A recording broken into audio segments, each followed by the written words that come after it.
So the small idea goes something like this. I made a discovery this week. It turns out that I do not pay enough attention to the news because I only found out this week that with merely 10 days to go now, Gilad Shalit is engaged. Mazel tov! Absolutely incredible news. I don't know how I managed to miss this news. Apparently, the engagement took place a year ago, but nonetheless, Rabbi Nick has finally caught up. And on the 21st of June, all being well, he and his Kala Nitzan are going to stand under a chuppah together to get married, Kedash Moshe v'Yisrael. An amazing, amazing moment, landmark moment, not only for them and their families, but for the entire world. Gilad Shalit was taken prisoner in 2006, and for 5 years, we were praying for his well-being. We were praying that he would still be alive. We were praying that he would be released. And all those years later, back in 2011, he was finally released in exchange for over 1,000 prisoners. But the value of one Jewish life is inestimable compared to what Israel had to give up. As we recall, it was of paramount importance that Gilad was returned to us and returned to his family. And our prayers for Gilad ben Aviva did not go unheard. Hashem answered the prayers. It took its time, but he was finally returned to our people after so many years in captivity. And it got me thinking. To hear of his engagement brought such joy and such excitement, recalling how everybody rallied around together to pray for his safety, to pray for his return, to pray for his release. And now, united as a Jewish people, we can pray for him again, but this time to pray that he is able to enjoy a lifetime ahead of him filled with health and happiness and bracha and blessing of every single kind, physically, emotionally, and spiritually.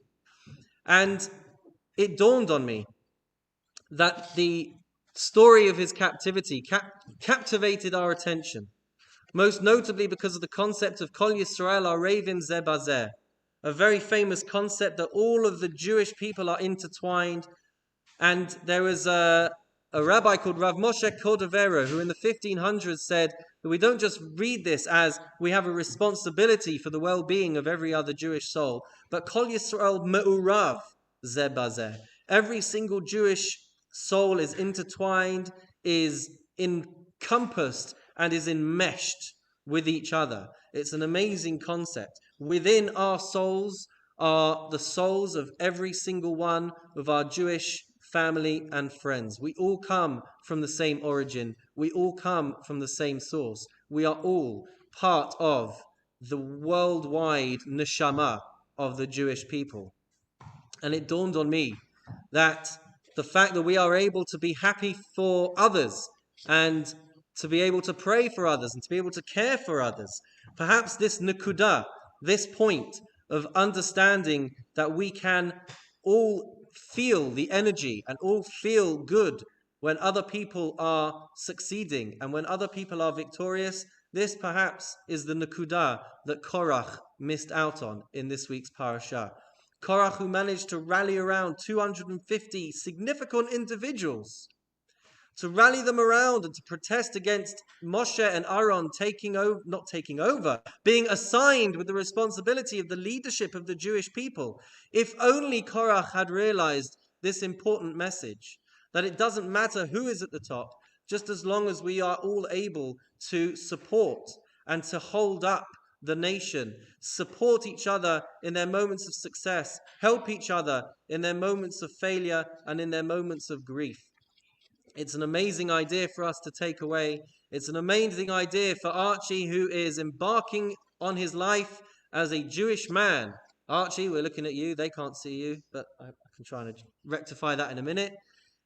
This idea that approaching adulthood, we are part of an amazing Jewish nation. We are one living, breathing organism.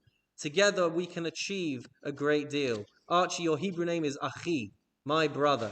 If we could all only realize that every single one of the Jewish people are our brothers, they're our sisters, they're our friends, they're our cousins, we would all be able to live up to this ideal of connecting and appreciating what different people have relishing and enjoying and